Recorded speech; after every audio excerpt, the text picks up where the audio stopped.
Hello hello hello good morning. और बच्चों, आज जो हम लोग जो डील करेंगे, जो डिस्कस करेंगे, वो बहुत ही इम्पोर्टेंट चैप्टर और बहुत ही इम्पोर्टेंट टॉपिक डिस्कस करने जा रहे हैं आरएसी का, द साइक्रोमेट्रिक चार्ट। तो अब जो साइक्रोमेट्रिक चार्ट में हम लोग आज ये देखेंगे कि साइक्रोमेट्रिक चार्ट होता क्या है, ठीक है, और साइक्रोमेट्रिक चार्ट को हम लोग किस तरह डील करते हैं और साइक्रोमेट्रिक चार्ट का क्या यूज है, साइक्रोमेट्रिक चार्ट कहाँ अप्लाई करेंगे, ये हम लोग आज देखेंगे। ये एक साइक्रोमेट्रिक चार्ट है, ये हमारा साइक्रोमेट्रिक चार्ट है, और इसमें जो इतनी लाइनिंग, जो इतनी घिचपिच दिख रहा है अभी, तो घबराने की जरूरत नहीं है। आपको वीडियो के एंड तक बने रहना है और चैनल को सब्सक्राइब करना है, वीडियो को लाइक करना है, कमेंट करना है, शेयर करना है, ठीक है। वीडियो के एंड तक बने रहेंगे तो आपको क्वेश्चन के साथ मैं आज समझाऊंगा कि साइक्रोमेट्रिक चार्ट का यूज क्या होता है, कैसे यूज करते हैं, ठीक है, और क्या इसका क्या कैसे इसको डिस्कस करेंगे, कैसे क्वेश्चंस बनाएंगे, कैसे क्वेश्चंस एग्जाम में करेंगे, ठीक है। तो साइक्रोमेट्रिक चार्ट जनरली क्या है कि हम एयर की प्रॉपर्टीज, जो थर्मोडायनेमिक प्रॉपर्टीज है, उसका जो मॉइस्चर कंटेंट है, उसको वहां पे मेजर आउट करते हैं साइक्रोमेट्रिक पे। तो सबसे पहले हम क्या करेंगे, साइक्रोमेट्रिक चार्ट में ह्यूमिडिटी को हम वहां पे मेजर करते हैं, ह्यूमिडिटी को मेजर करते हैं वेट बल्ब और ड्राई बल्ब टेम्परेचर के जरिए से। तो अब ड्राई बल्ब टेम्परेचर क्या होता है और वेट बल्ब टेम्परेचर क्या होता है, ये हम लोग आगे देखते हैं। तो psychrometric chart is a very important chart to find relative humidity, wet bulb temperature, dry bulb temperature, dew point temperature, humidity ratio, specific volume, ये सारी चीजें हम साइक्रोमेट्रिक चार्ट में देखेंगे। और साइक्रोमेट्रिक चार्ट में सबसे इंपॉर्टेंट चीज जो है वो मैं पहले बता देता हूं, वो दो पैरामीटर्स हमें पता होने चाहिए सारी वैल्यूज निकालने के लिए। सारी वैल्यूज निकालने के लिए हमें दो कोई भी पैरामीटर्स पता होने चाहिए। जनरली ड्राई बल्ब और वेट बल्ब पता होता है तो हम सारे पैरामीटर्स वैल्यू निकाल लेते हैं। ये दो पैरामीटर्स हमको पता होने चाहिए।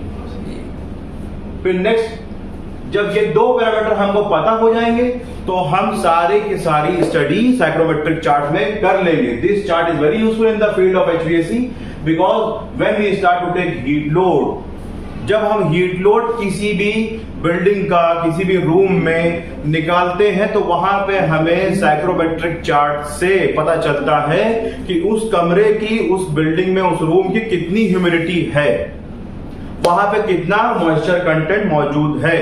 तो हमें उसी के हिसाब से ह्यूमिडिफाई करना पड़ता है, उसी के हिसाब से डीह्यूमिडिफाई करना पड़ता है। तो हम यहां से ये वैल्यू लेते हैं, कहां से, साइक्रोमेट्रिक चार्ट से वैल्यू लेते हैं।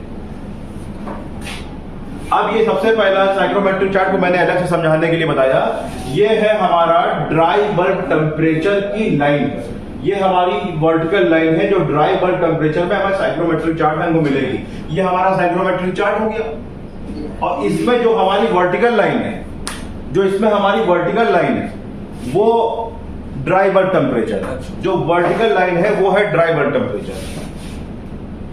अब इसमें एक दूसरी लाइन होगी, वो होगी इंक्लाइंड। हमने इसको अलग अलग करके आपको डायग्राम से समझा रहे हैं ताकि इसको आपको समझ में आए, फिर हम इसको कंबाइन कर देंगे लास्ट में, देखिएगा।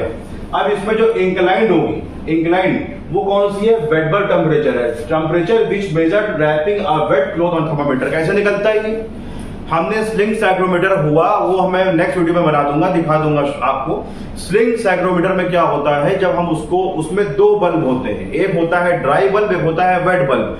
वेट बल्ब के ऊपर एक क्लॉथ रैप होता है, और ड्राई बल्ब जब हम उसको रोटेट करते हैं तो हमें कमरे का, बिल्डिंग में किसी भी रूम का, हमको जिसमें रोटेट कर रहे हैं उसका हमें ड्राई बल्ब टेम्परेचर मिल जाता है, ठीक। उसके बाद जब हम उस वेट, जो कपड़ा उसके ऊपर, बल्ब के ऊपर जो रैप है, उसको पानी में भिगो के वेट करके जब हम उसको फिर से रैप करते हैं और फिर रोटेट करते हैं तो फिर हमको मिल जाता है वेट बल्ब टेम्परेचर।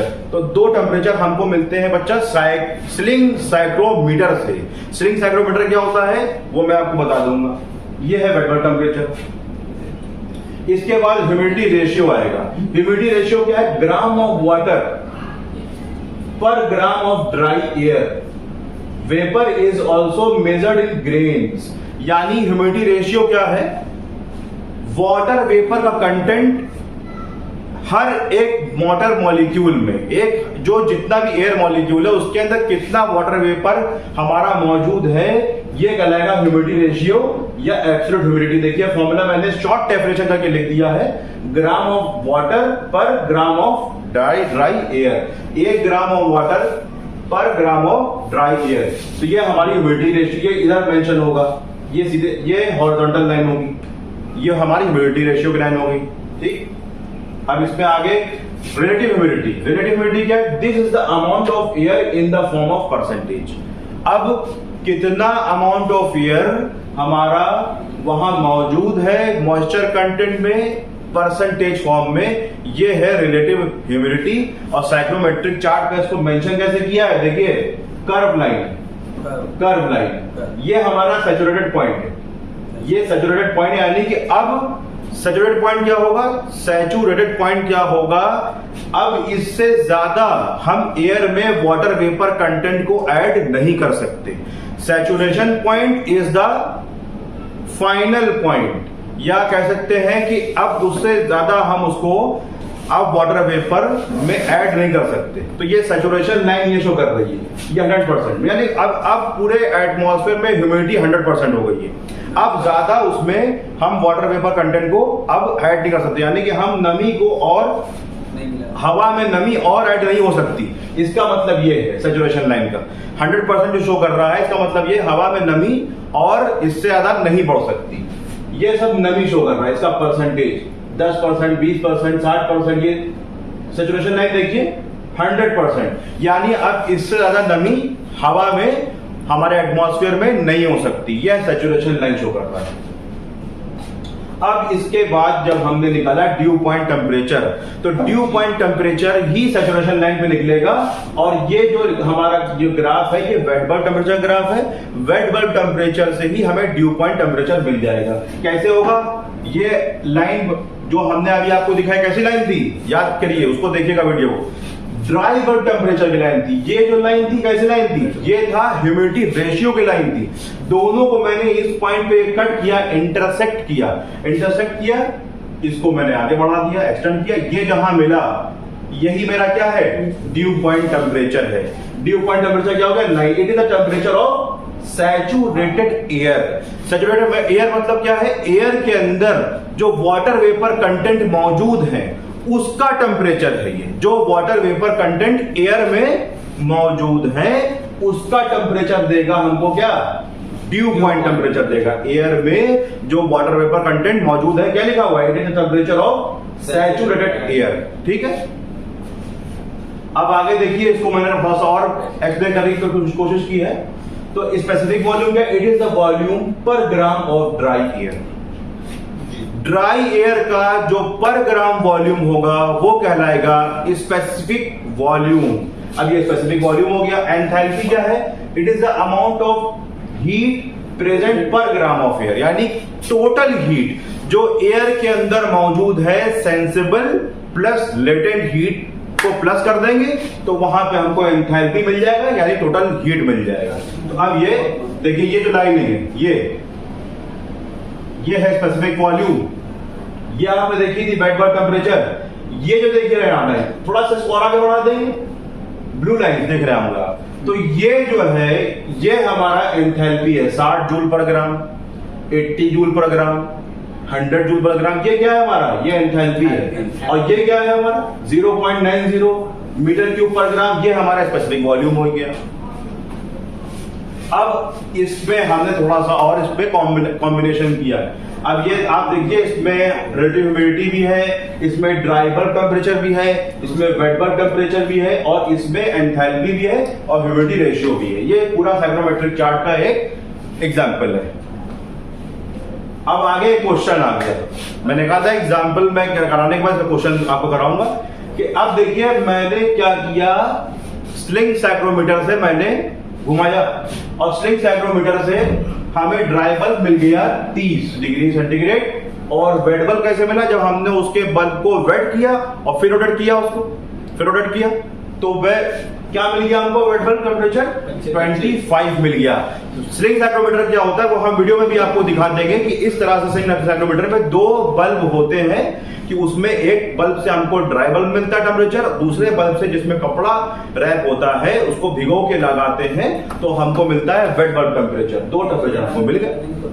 अब हमने क्या किया इसमें, अब ये सारी वैल्यूज हमको निकालनी है। किसी भी साइड पे हमको किसी भी रूम में ये सारी वैल्यूज हमको निकालनी है। तो हमने वहां पे ड्राई बल्ब टेम्परेचर और वेट बल्ब टेम्परेचर पता कर लिया उस साइड का, उस कमरे का।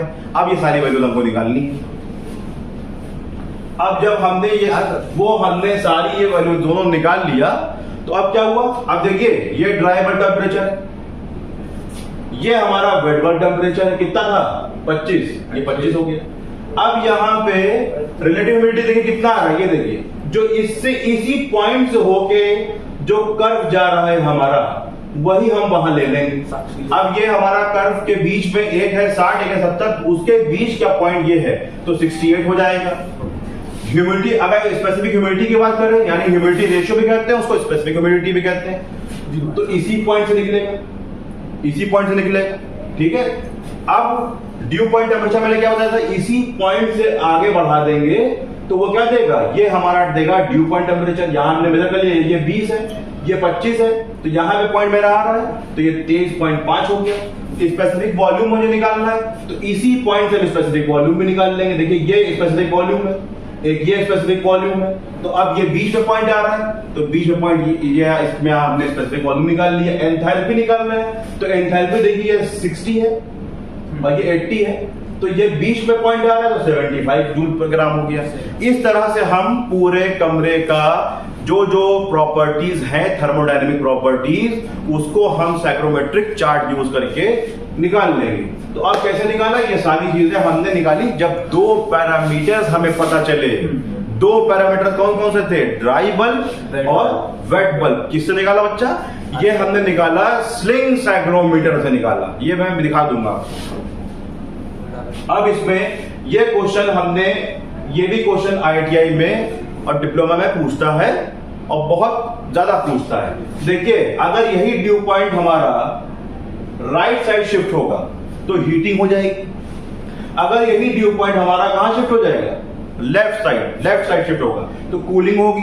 अगर यही ड्यू पॉइंट हमारा ऊपर शिफ्ट होगा पॉइंट हमारा तो ह्यूमिडिफाइंग हो जाएगा। हमें ह्यूमिडिफाई करनी पड़ेगी यानी वहां पे हमें ह्यूमिडिफायर लगाना पड़ेगा। ठीक है, वहां पे ह्यूमिडिटी कम है, ह्यूमिडिफाई लगाना पड़ेगा। नीचे शिफ्ट होगा तो क्या होगा? डीह्यूमिडिफाई यानी वहां पे ह्यूमिडिटी बहुत ज्यादा है जैसा चेहरापुंजी बहुत ज्यादा ह्यूमिडिटी है, बरसात हो रही है, बहुत ह्यूमिडिटी है, तो क्या होगा? वहां पे डीह्यूमिडिफाई करना पड़ेगा, डीह्यूमिडिफायर लगाना पड़ेगा। अब इनके बीच के प्रोसेस आ गए, ये कूलिंग एंड ह्यूमिडिफाइंग है, ये कूलिंग एंड ह्यूमिडिफाइंग है, ये हीटिंग एंड ह्यूमिडिफाइंग है, ये हीटिंग डीह्यूमिडिफाइंग है। इसको याद करने का तरीका बच्चा देखिए क्या बहुत इंपॉर्टेंट और बहुत तरीका आसान मैं करके बता रहा हूं। देखिए ये है H ह्यूमिडिफाइंग, ये है H हीटिंग। आप खाली HH याद रखिए, X एक्सिस में H, Y एक्सिस में H, बस बाकी सब आपको आसान है। X एक्सिस में H, Y एक्सिस में H। तो अब क्या होगा? ऊपर अगर ह्यूमिडिफाइंग है तो नीचे डिह्यूमिडिफाइंग होगा, बना लिया। अगर राइट में हीटिंग है तो लेफ्ट में क्या होगा? कूलिंग होगा। इससे याद करिए। अगर इसके बीच का निकालेंगे तो ह्यूमिडिफाइंग है और हीटिंग है तो हीटिंग एंड ह्यूमिडिफाइंग हो गया। अगर इसके बीच का निकालना है तो कूलिंग एंड डिह्यूमिडिफाइंग है तो कूलिंग एंड डिह्यूमिडिफाइंग हो गया। याद करने का तरीका क्या है? H H, X एक्सिस में भी H, Y एक्सिस में भी H। इतना याद रखना है कि X एक्सिस में हीटिंग है, Y एक्सिस में ह्यूमिडिफाइंग है, बस। अब इसका नेक्स्ट क्वेश्चन हम देखते हैं। इसी पे बेस क्वेश्चन है ये इसी पे बेस क्वेश्चन है। देखिए अगर हम क्वेश्चन देखें, which psychometric process are represented between initial T1 and final T2? ये T1 है, ये T2 है। अब ये देखिए यहां से ये आ रहा है, यहां से ये आ रहा है। अब ये T1 T2 ये है, T1 T2 इसको रिप्रेजेंट कर रहा है। दिखाए गए चार्ट में हवा की प्रारंभिक T1 और अंतिम T2 स्थितियों के बीच कौन से साइक्रोमेट्रिक प्रक्रियाओं को प्रस्तुत किया जाता है।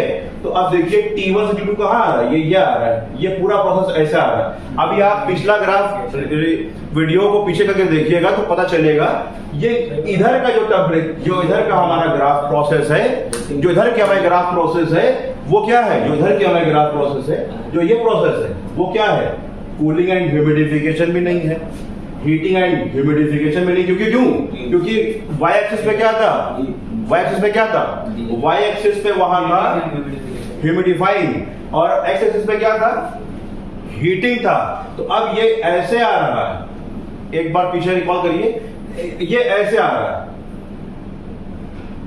तो इस तरह से ये देखिए, ये इस तरह आ रहा है, इस तरह आ रहा है, इस तरह, उस क्वेश्चन में इस तरह आ रहा है। तो ये हो गया कूलिंग एंड डीह्यूमिडिफाइंग, ये कूलिंग एंड डीह्यूमिडिफाइंग। अब ये प्रोसेस इस तरह से है, तो क्या हो गया, कूलिंग एंड डीह्यूमिडिफिकेशन। यानी इस प्रोसेस में अगर इस तरह हमको साइक्रोमेट्रिक चार्ट में डायग्राम मिलता है तो यानी हमें वहां पे कूलिंग भी करनी है और डीह्यूमिडिफिकेशन करनी है, डीह्यूमिडिफायर लगा के अपने एएचयू में। तो ये आप बताइएगा कि आपको वीडियो समझ में कैसे आया, अच्छा लगा तो लाइक करिएगा, शेयर करिएगा, कमेंट करिएगा, चैनल को सब्सक्राइब करिएगा और इसको आगे बहुत बहुत शेयर करिएगा।